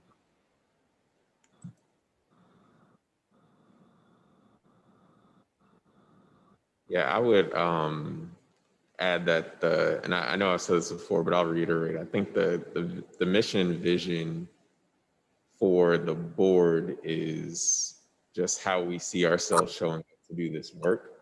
And I think the work of the district is, while it is aligned, I don't see them as separate or too different. I just see them as aligned and not necessarily one leading to another, but them working together in tandem. There are things in terms of district operations that we don't do and is out of our purview, but are necessary for us to govern. So I'm really bad at analogies, but I'll go ahead. It's like if you have an auto shop or you have Ford, it's making the cars there's a vision and mission for the quality of the car and all that stuff and the production of it. And I think like then managing the business itself and the operations in the shop. I feel like it's part of it and those two should be in line. But how you see those things coming to fruition in those different spaces, I think that matters. And I think for us, there needs to be a vision or an end goal or a ideal of how we see ourselves doing the work of governing, which leads to the ultimate mission of the work of educating students and preparing them for life.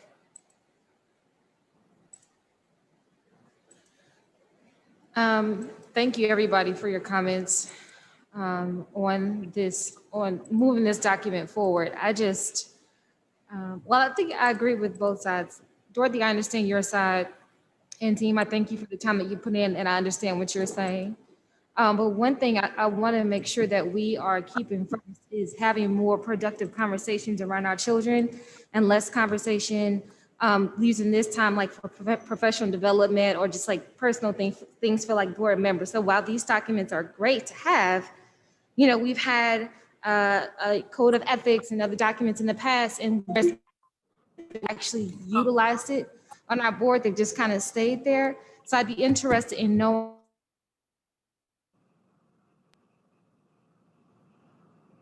and showing the world that we create. I think that's an excellent question because the goal of this document is to actually have it moved on to the, I think the governance committee. And having said on that committee as well, trying to come up with what this new code of ethics will be to actually answer those questions on how we're going to handle ourselves to make sure we do the best for the kids. I think we struggled on what our guiding values will be. And I think this sets that in order so that we can stay focused on our main thing, which is the education of our children. It keeps us focused because you say, what did we really agree to be? We've agreed to be advocates for our children, and so that we don't have all these code of ethics and other governance documents that really don't address that. So. I would add, I think one thing that we can do, I know we, again, talk about the goals for the district, but I think we can have goals for a board as well, and those goals line up to the vision. So that's a great question. Like, how do we make sure that this is enforced? I think we set goals around our vision every year and say, all right, well, if it's in our vision to be strong community advocates, what is our goal for this year? It might mean secure 3 new partnerships, or reach out to 3 community partners that we have contacts with and pull them into the fold and get them a meeting with our superintendent, or get them to present to a board on something. And I think that would lead to us being intentional about the vision. Yeah, I think you're saying exactly where I'm going with that, Adam and Regina. And I'm sorry, Joyce, I know you're about to say something as well, but making sure that when we approve documents on this board, that we also align it to SMART goals and making sure that we have something to measure it against. So like, how did we do in 2020? Now we're doing better in 2021. So making sure that what we're doing, we're doing it in purpose, basically. And I think too, we may, I'm sorry, Dr. Roberts. I think too, we may have to, as we do, as we become better governors of the district, we probably have to sit down at least once a year, if not more, and say, okay, this is what we said we're going to be. Let's do an evaluation of our performance, because I think that's important. And I think when I got on the board, there seemed to not be any cohesion in terms of what we believed was right for the district. And I think when we do this and hand this off to the governance committee, part of the governance committee job is going to need to be, how are we going to evaluate ourselves, and how often will we do it, and what are we going to base that evaluation on? And I think the mission and vision is the beginning point of evaluating ourselves to see if we're effective. And Regina, you echoed my sentiments exactly. We have to hold ourselves accountable. And one of the ways of doing that is completing a self-evaluation.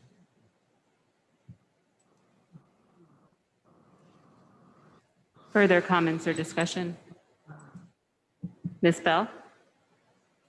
Ms. Fowler? Yes. Mr. Lane? Yes. Dr. Roberts? Yes. Ms. D. Jones? Yes. Ms. Bowell? Abstain. Ms. S. Jones? Yes. Ms. Rhodey Collins? Abstain. Motion passed. Is there a motion for the vision? I make a motion that we accept the vision statement as previously read. I second. Questions or discussion on the vision?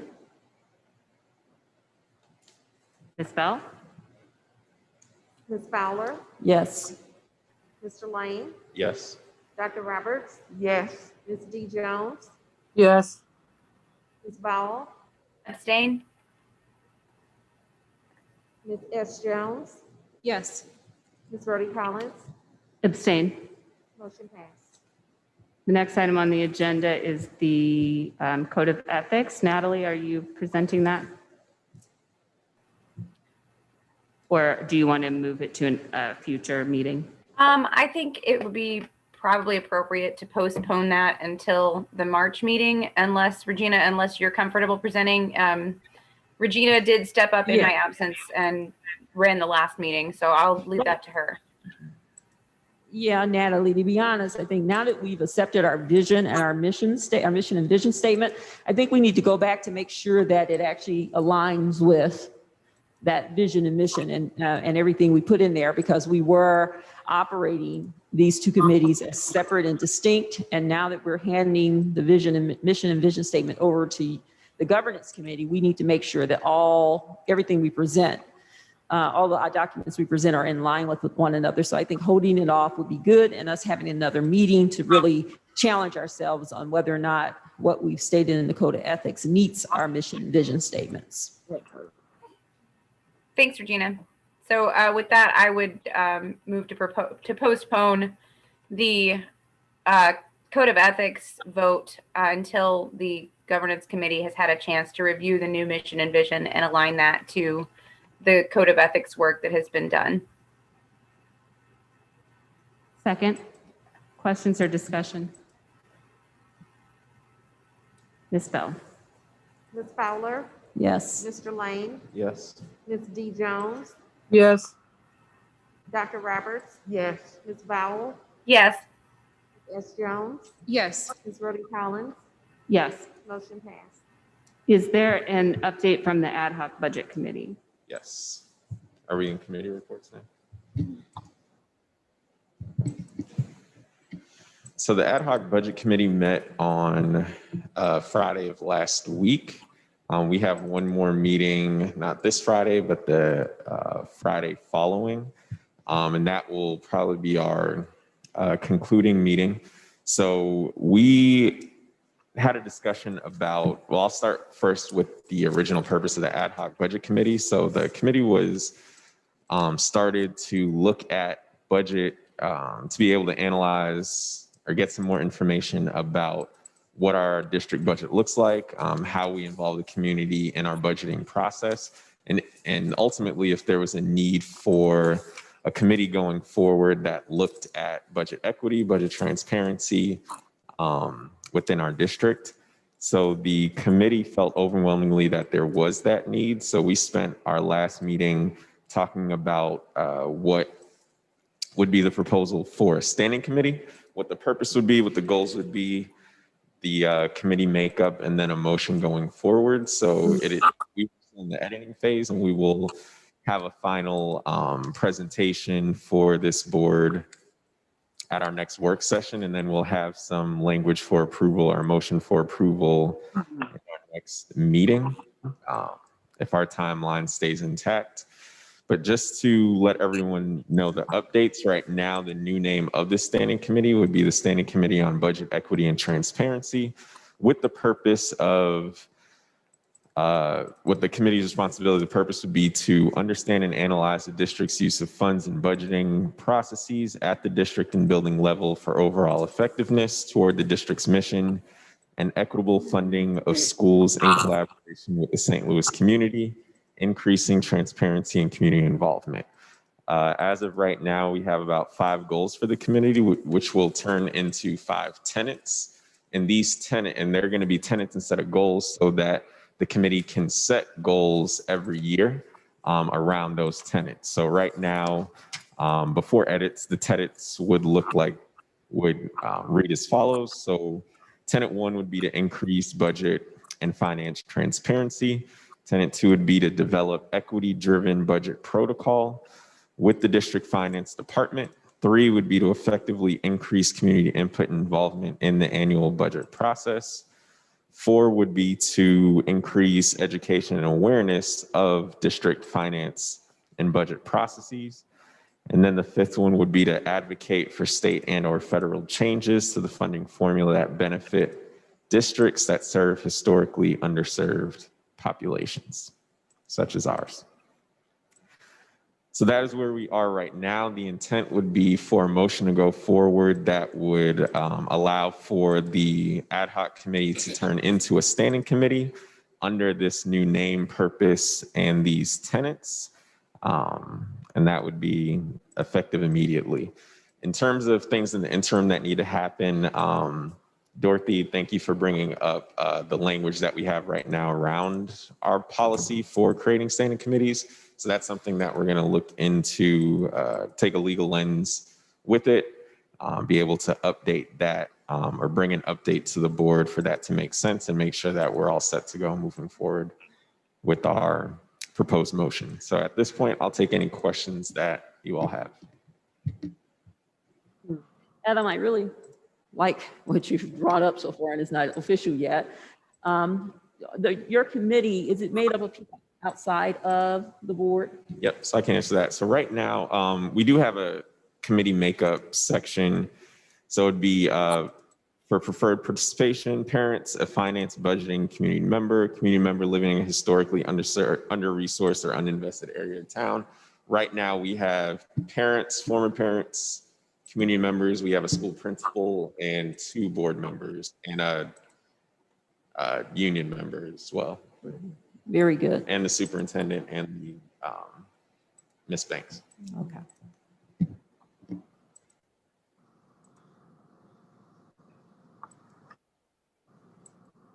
I just do have one other question. At a previous meeting, I talked about, because I know we have an audit committee and we have the budget committee, and I just wondered, had there been any, Dr.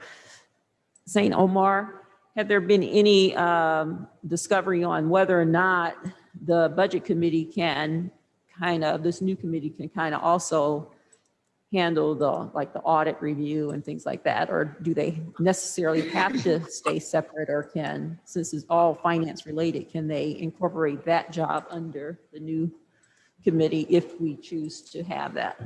So I think I can answer that. So they have completely different purposes. And this standing committee would meet more frequently than the audit committee does. And the audit is really more to make sure that we're spending money in the way that we're supposed to. This is trying to give recommendations or do some community work, do some deep diving to give recommendations to the board about how we make our budget process more equitable, transparent, and community driven going forward. Do you think adding that as a one time per year thing would kind of distract you guys from what you're trying to do if you just add that one piece, or?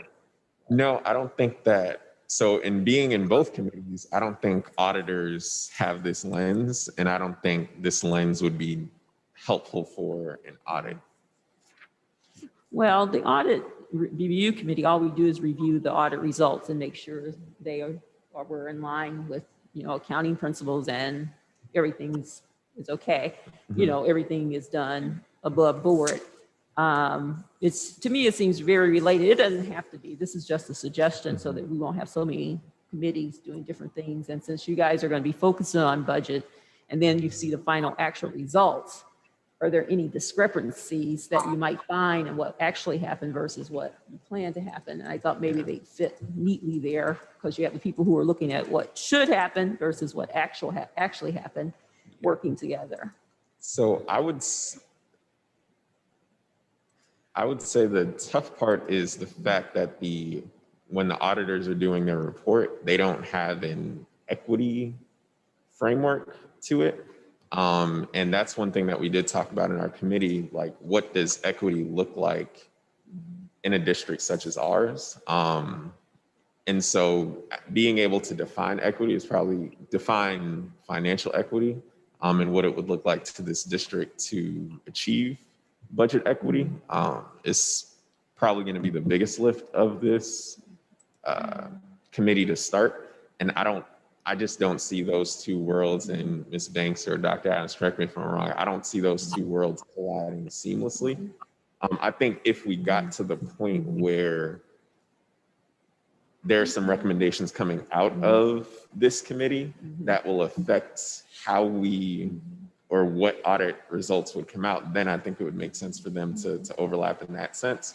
But I just see them being different. Okay, I'll hold off on this until maybe after you guys operated a year, and so we could reevaluate whether or not it makes sense. Right now, it may not make sense. So let me see you guys operate for a year, and then I'll bring it back up if I think it makes sense, okay?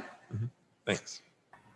This is Natalie. As someone who has previously served on the audit committee, I just wanted to kind of give a little more context there. It's kind of a different group of professionals that makes up the committee itself versus the group of professionals who make up the budget committee. So when you're looking at these two different purposes, there are two different lenses that as Adam mentioned, that are being viewed here. So there's really more of the strict financial background in the audit committee, and then there's the real equity-based, community-based strategies in the budget committee. So trying to mesh those right now, I think would be difficult.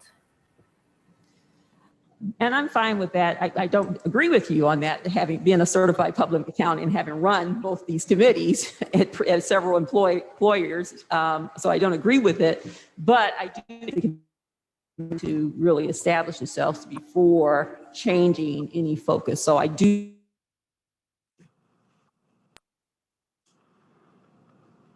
financially focused and being able to evaluate the budget, what you want to happen, whether it's equitable or not, and what actually happened is really important. But I definitely think the committee needs to get up and running before changing any focuses at this time. And for that reason, I pulled back that suggestion and we'll reevaluate in a year.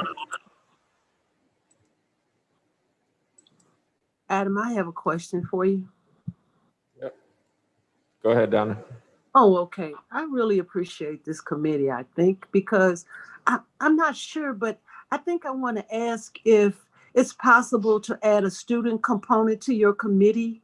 Would that be too far-fetched? Or because I've always been interested in, I'm trying to understand why we don't teach personal finance in our school district, or, you know, to help our students appreciate what a budget is and how we come to the numbers and how they figure in, and so that when they graduate, they can graduate with a portfolio and they can understand accounting, Ms. Fowler, they can understand monies and how it's spent on them and how to spend it. So I'm just really hoping that perhaps your committee could involve some students as well to just to add a little flavor to that, to help. I think that's a pretty good idea, especially when we think about discretionary funding in schools and the fact that I believe most, if not all of our schools have student councils that do have funds that they can spend. So having an awareness of the budget and budget process would help. I can definitely bring that to the committee. Thank you. Is there an update from the governance committee? Are there any other committees that have updates? We'll start with board member reports. Susan, do you want to start? No, but I have a question. Well, I have a comment, actually. Sure, go Would ahead. that be okay? Yes. So I was just thinking while we were talking, a creative way that we could also hold ourselves accountable, perhaps, moving forward when we vote in certain documents would be to, just like we just voted in our new resolution tonight, perhaps we say that after this ties into whatever pillar for SLPS. So for instance, this specific resolution would tie into objective number 2 of pillar 5 or something like that, which would support using data to improve instruction and decision making for our students because of these certain facts, to make sure that, because one of your concerns was, you know, this vision and mission is different from the district. So in order to tie those two together, to keep credibility and to also hold ourselves accountable, we could tie it to the pillars that we as a group did commit to pushing forward in the district. Just a thought. So do you have a board member report? But no No. board member. Okay, report, no, that's it. that's great. Thank you. Joy? I wanted to thank my fellow board members for allowing me to participate in the Student Focused Governance Cohort being sponsored by the Council of Great City Schools, and it begins next Friday and Saturday. So thank you. Adam? I'm all set. Regina? Donna? I don't have a report at this time, but I do want to clarify something very quickly. When I spoke to Adam about the personal finance class, what I'm really asking, I've been asking for a long time if we could have a financial literacy curriculum K through 12. And because I believe our students need to graduate with a financial portfolio. And I do understand that it is required by the law to have personal finance class, but I'm just hoping that we can get a little bit deeper into the weeds with that. So that's what I meant. And I'm thanking Adam for his committee. And no, I don't have a report from the pension board at this time. They meet tomorrow, on Thursday. Thanks. So I have two things. One is just an announcement of a community event that I came across that I think is in line with a lot of things that we talk about as a board and as a district. And it's a symposium with the Washington University Department of Education on February 17th. It's a Zoom symposium from 7 to 8:30 p.m. They are hosting Dr. Noliwe Rooks, who is a professor at Cornell University. And the title of it is called A Killing Cure, Education, Segregation, and the Meaning of Health When Black Communities Disappear. She is speaking in conjunction with Dr. Amber Jones from Harris Stowe, Dr. Jerome Morris from UMSL, and Dr. Michelle Purdy from WashU. A district parent was involved in bringing Dr. Rooks here, and she has done significant research around education, segregation, and some things of that nature. So I will pass that along to the board, but I would encourage anyone to participate as well. It is open to the public. The next is I just wanted to give you a heads up of some of the content that we will be talking about at the next work session.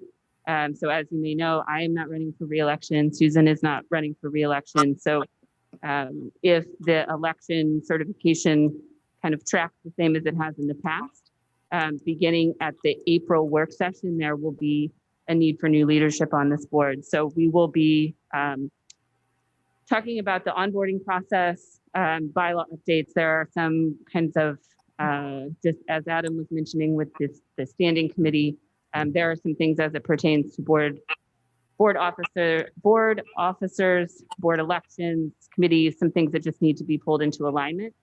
It will probably be a multi work session discussion. So I will ask if there are things that you have identified that would be necessary for the board to address around kind of a succession plan or transition of leadership. Please let me know. I'll be working with Mr. St. Omer and Dr. Adams to kind of make this a cohesive discussion, but I would welcome any feedback that you have into that. And like I said, it will probably be a number of things that need to be voted on and changed. As you know, our bylaws are from a long time ago, and there are also, to add an additional layer of difficulty, many state statutes that pertain only to this board. So just trying to even all that out. And with that, I will entertain a motion to adjourn. I have a couple questions, if that's okay. Of course. On the February 17th session, what time does that start again? It's at 7. It's 7, a Zoom okay. symposium. Yes, I'll send you the link. And then on the second thing you brought up about you and Susan, are you guys saying that you're not running for office anymore on the board or running for the board anymore? I'm saying, do you want to go ahead? I'm not running for my seat again. So Okay. there My is seat is a open. school board election that is happening in April. There are 3 seats up, and I am not running, Susan is not running. So there will be a transition that needs to occur. Yeah.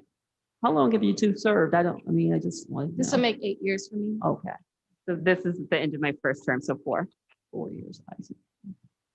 Natalie, I think, has a board member report.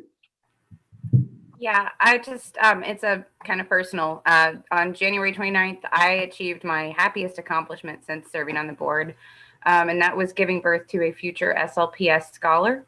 My son, class of 2039, has joined me for his first public meeting today. So I wanted to thank the board over the past 3 years for covering for me for my medical absences as I traveled through the country for fertility treatments to see specialists. And a huge thanks to SLPS staff for making virtual participation an option for me before the pandemic even hit. So, and also thank you guys for the flowers. That was really sweet. So I just had a personal announcement and wanted to say thank you to everybody who kind of helped along in this process. Congratulations, Natalie. Anything else? Motion to adjourn? Is there a motion to adjourn? I'd like to make the motion that we adjourn. Second. Ms. Bell? Ms. Fowler, Yes. Mr. Lane, Yes. Ms. D. Jones, Yes. Dr. Roberts. Yes. Ms. Bowles, Yes? Ms. S. Yes. Jones, Ms. Rhodey Collins, Yes. motion passed. I never